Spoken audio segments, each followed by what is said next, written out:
The morning air was crisp, carrying the faint scent of rain from the night before. The city was still waking up, the streets quiet except for the occasional car rolling by. Zion Whitaker walked his usual route to school, the cracked sidewalks and faded storefronts passing by in a blur. It was a 15-minute walk, a routine so familiar that he barely noticed the world around him. His mind was elsewhere, bouncing between the history test he had stayed up late studying for and the debate competition coming up that Friday. He had been preparing for weeks, memorizing arguments, practicing counterpoints in the mirror. Winning meant everything. His backpack felt heavier than usual. Maybe it was the textbooks, or maybe it was just the exhaustion of another long night. Either way, he shifted the weight, adjusting the strap over his shoulder as he kept moving. Then, the sirens. Loud, sudden, and close. The sharp wail cut through the morning stillness, snapping him out of his thoughts. Up ahead, red and blue lights flashed against the glass windows of a small hardware store on the corner. Zion slowed his pace, his eyes flicking toward the scene. The store's front window was shattered, shards of glass scattered across the sidewalk, glinting in the dull light. A yellow police tape stretched across the entrance, fluttering slightly in the breeze. A police officer stood near the doorway, talking in hushed tones with the store owner. The man's face was tight with frustration, his arms crossed, his mouth moving fast as he gestured toward the damage. Zion couldn't hear what was being said, but he didn't need to. He had lived in this neighborhood his entire life. He had seen break-ins before, seen the way these situations played out. He adjusted his hoodie, tucked his hands into his pockets, and kept walking. This wasn't his problem. He was just trying to get to school. Then a voice. Loud. Sharp. Hand where I can see them. Zion's body reacted before his mind could catch up. His heart kicked hard against his ribs, a spike of confusion rushing through him. For a split second, he thought maybe they were yelling at someone else. But then he saw him. Sergeant Roy Kincaid. The name was familiar, and not in a good way. Everyone in the neighborhood knew him, not for protecting, but for harassing. The kind of cop who saw trouble where there wasn't any. And right now, his eyes were locked on Zion. Zion barely had time to process before Kincaid started toward him, moving fast, his hand resting on his holster. His instincts screamed at him to run, but he knew better. He had seen what happened when people ran. His hands shot up, palms open, fingers spread wide, his breath catching in his throat. "What's going on?" he asked, forcing his voice to stay steady. It didn't matter that he had done nothing wrong. It didn't matter that he had never been in trouble before. It didn't even matter that he was just a kid walking to school. Because in Kincaid's eyes, he was already guilty. Zion didn't get an answer. Kincaid didn't explain. He didn't pause. He just grabbed Zion's wrist and yanked it behind his back, twisting it hard. Pain shot up Zion's arm, sharp and sudden. His other hand was wrenched back just as quickly, and before he could react, cold metal clamped around his wrists. The handcuffs bit into his skin, the steel pressing too tight against his bones. Zion sucked in a sharp breath. His heart slammed against his ribs. "What are you doing?" he demanded, his voice edged with panic. Kincaid didn't answer. Instead, he pressed the radio at his shoulder, speaking in a clipped, certain voice. "We got him." Zion's stomach dropped. "Got who?" His voice cracked as he tried to force the words out. "Got who?" Kincaid didn't hesitate. "Security footage puts you near the store when it got hit. You matched the description." Zion's mind raced. Security footage? He hadn't even been near the store. He had been walking past, heading to school like he did every morning. He struggled against the cuffs. "That's not true, I didn't." "Don't play dumb," Kincaid muttered, tightening his grip on Zion's arm, forcing him to stumble forward. Zion clenched his jaw, trying to keep his breathing steady. "The description," he said, trying to process. "What description?" Kincaid's voice was cold, flat, like he wasn't even talking to a person, just a suspect. "Dark hoodie, sneakers, young, black." There it was. Zion felt his chest tighten. It wasn't evidence. It wasn't proof. It was just him. A small crowd had started to gather. Cars slowed as people pulled out their phones, watching. But no one stepped forward. Zion swallowed hard. Someone had to say something. Someone had to stop this. But no one did. Kincaid shoved him toward the squad car. His legs felt heavy, his steps unsteady. This wasn't happening. It couldn't be happening. But then the car door slammed shut behind him, and he knew. It was too late. His life would never be the same again. The squad car smelled like sweat and old leather, the scent thick in the enclosed space. Zion sat stiffly in the back seat, his hands still cuffed behind him, his wrists throbbing from where the metal had bitten into his skin. Every bump in the road made the cuffs dig in deeper, but he didn't complain. He kept his mouth shut, staring out the window, watching the familiar streets of his neighborhood blur past him. This wasn't real. It couldn't be. He wanted to yell, to demand they check the security footage, to tell them they had the wrong person. But deep down, he already knew the truth. They weren't interested in the truth. The ride was short, but it felt like a lifetime. When they pulled up at the police station, Zion barely had time to process before the door swung open. A rough hand grabbed his arm and yanked him out of the car. His backpack, the one filled with textbooks and notebooks, proof of the life he should be living today, was left behind in the squad car, forgotten. Inside, the station was cold. The kind of cold that didn't just settle on your skin, it seeped into your bones. They took his name first, then his fingerprints. Then, without a word, they made him take off his shoelaces, as if he were some criminal about to throw his life away. Zion stood still, jaw clenched, doing everything he could to keep his face blank. But inside, his chest was tight, his breath shallow. A cop with tired eyes, not Kincaid, but another officer who looked like this was just another routine booking, finally spoke. "Your mom's been called," he said flatly, barely looking up from the paperwork in front of him. Zion's stomach twisted. Lorraine Whitaker, the hardest working woman he knew. A single mother who never missed a shift, never made excuses, never backed down from anything. The one person Zion never wanted to see worried.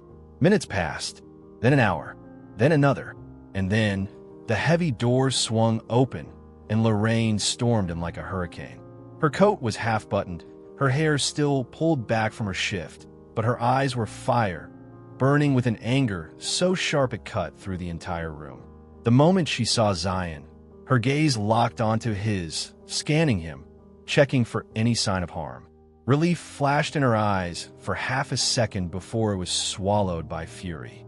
Then she turned to the officers, her voice sharp as steel. "Where is his lawyer?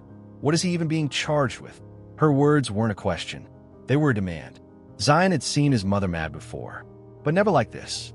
Kincaid stepped forward, arms crossed, his badge gleaming under the harsh fluorescent lights. "We have surveillance footage that places him near the crime scene," he said smoothly, like this was just another day, just another case. The store was broken into.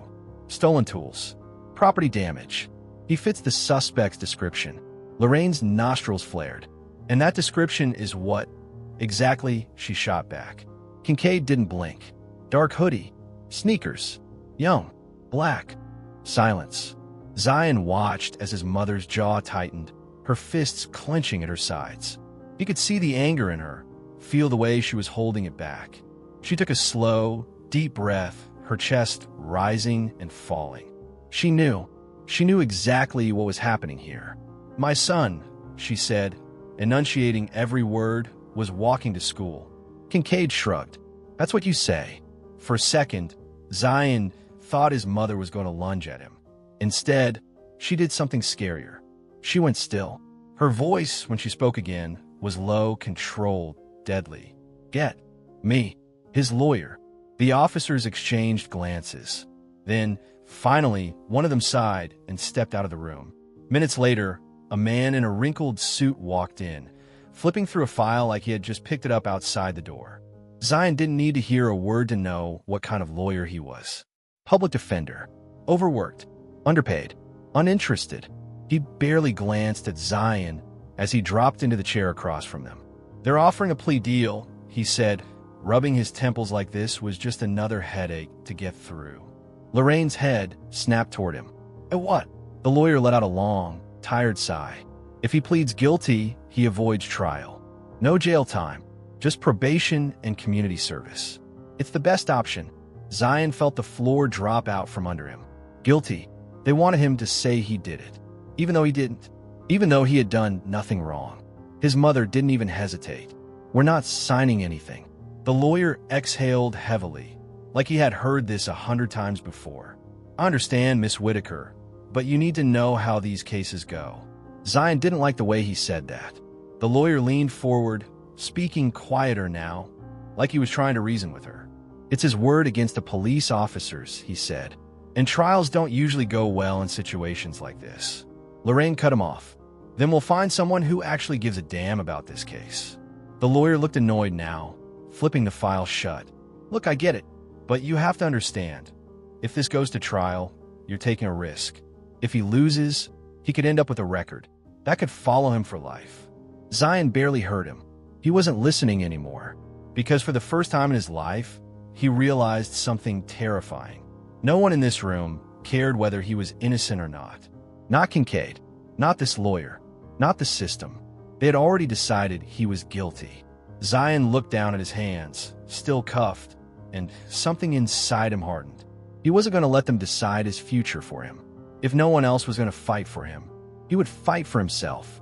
Zion lay on his bed, staring at the ceiling, the glow of the streetlights outside casting faint shadows across his room. The air felt too thick, too heavy, pressing against his chest like a weight he couldn't shake. Sleep was impossible. Every time he closed his eyes, the same images played over and over in his mind. Kincaid's smirk, the cold press of the handcuffs, the lawyer's tired voice pushing the plea deal. He kept thinking about that moment in the police station, the way no one had really listened. Not Kincaid, not the public defender, not even the officer who had typed his name into the system like it was just another Tuesday. They had already decided who he was. It didn't matter that he had never been in trouble before. It didn't matter that he had been walking to school, not robbing a store. None of it mattered. They had already made up their minds.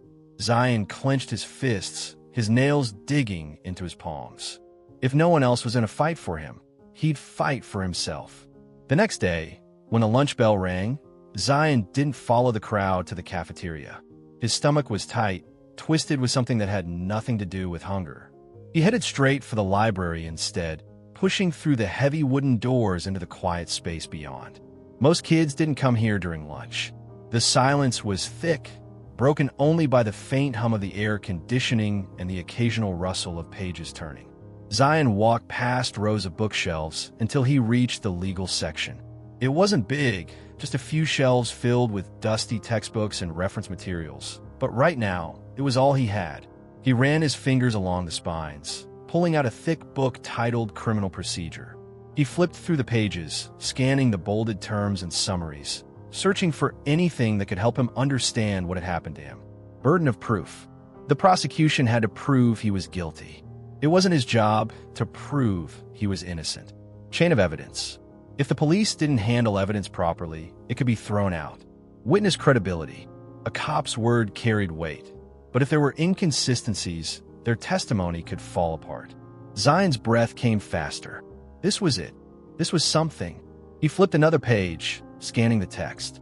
Height discrepancies in eyewitness accounts. Something clicked in his head. The suspect in the footage, the one Kincaid had claimed was him. Had anyone actually checked how tall they were? Zion wasn't exactly tall for his age. 5'4" on a good day. But what if the person in the video was taller? His fingers tightened around the book. If he could prove that the person in the footage wasn't him, this whole case could fall apart. A voice made him jump. "You in trouble, kid?" Zion looked up. Mr. Langford, the school librarian, stood a few feet away, adjusting the thick glasses perched on the bridge of his nose. He was an older man, with salt and pepper hair and the kind of piercing gaze that made it hard to lie. Zion hesitated. He could make something up, say it was for a project. But Langford wasn't the kind of guy you fooled easily. So he sighed. Yeah. Langford didn't ask for details. Instead, he pulled out the chair across from Zion and sat down. Then you'd better know what you're doing. Zion blinked. Langford tapped a finger on the open page in front of him. The law's a tricky thing. It's not just about being right. It's about proving it in a way that makes people listen. Zion nodded slowly, gripping his pen a little tighter. For the next hour, they went through everything. Langford helped him break down courtroom strategy. How to make a jury see the truth, how to plant reasonable doubt, how to ask the right questions. By the time Zion left the library, his notebook was full of notes. His mind was racing. He wasn't just hoping for justice anymore. He was preparing for battle. The courtroom smelled like old wood and stale coffee, the air thick with anticipation. Zion sat at the defendant's table, hands clasped together, his heartbeat steady but strong. His public defender sat beside him, flipping through notes without much enthusiasm, as if he were reading the case for the first time. Across the room, Sergeant Roy Kincaid sat stiffly in his uniform, arms crossed, his expression unreadable. But Zion could see it, the quiet confidence, the certainty that he had already won. The judge, an older man with silver hair and deep lines across his face, settled into his seat. He gave the prosecution a nod. Proceed. The prosecutor, a woman in a crisp navy blue suit, rose to her feet. She didn't waste time. Your Honor, this case is simple, she said, turning toward the jury.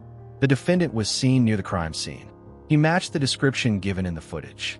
Sergeant Kincaid, a decorated officer with over 20 years of experience, detained him based on probable cause. We believe the case speaks for itself. She turned, walking toward the jury with slow, deliberate steps. The store was broken into. Stolen goods were taken. And who was seen nearby? The defendant. She gestured toward Zion.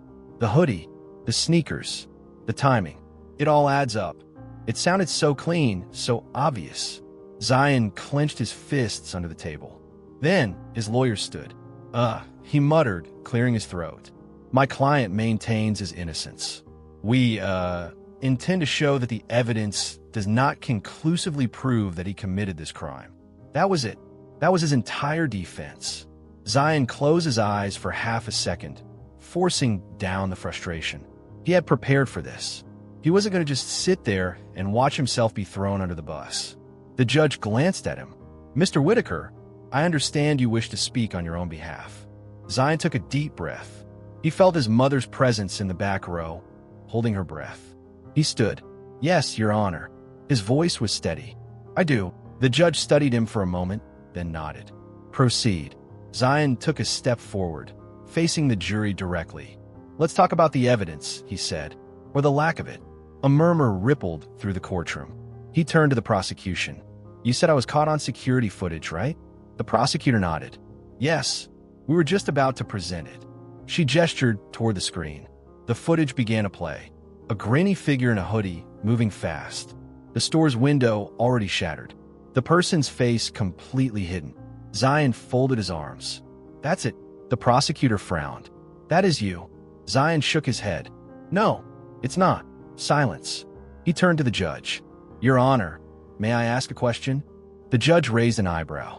You may. Zion turned to Sergeant Kincaid. Officer, he said, keeping his voice calm. How tall am I? Kincaid blinked, caught off guard. I don't know. 5'4". Zion nodded, then pointed at the screen. Then tell me why the store's security camera logs say the suspect is 5'9". The room went still. The jury shifted. The prosecutor hesitated. Kincaid's jaw tightened. Zion let the silence stretch for just a moment before continuing.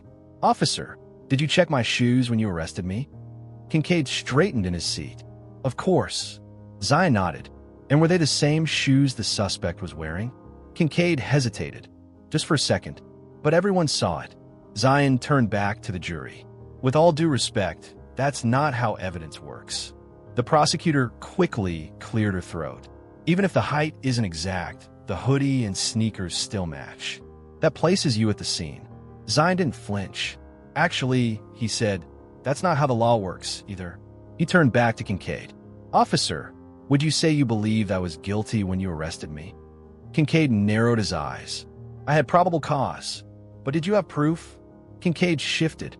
Zion stepped forward, his voice stronger now. You didn't find stolen goods on me.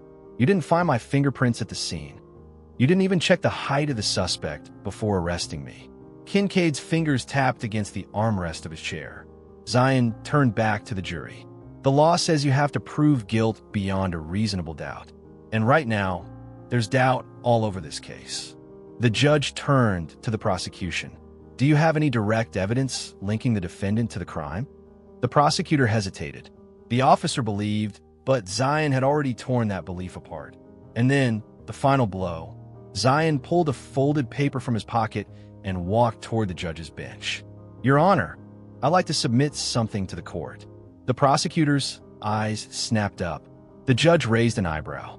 "And what is that?" Zion handed over the document.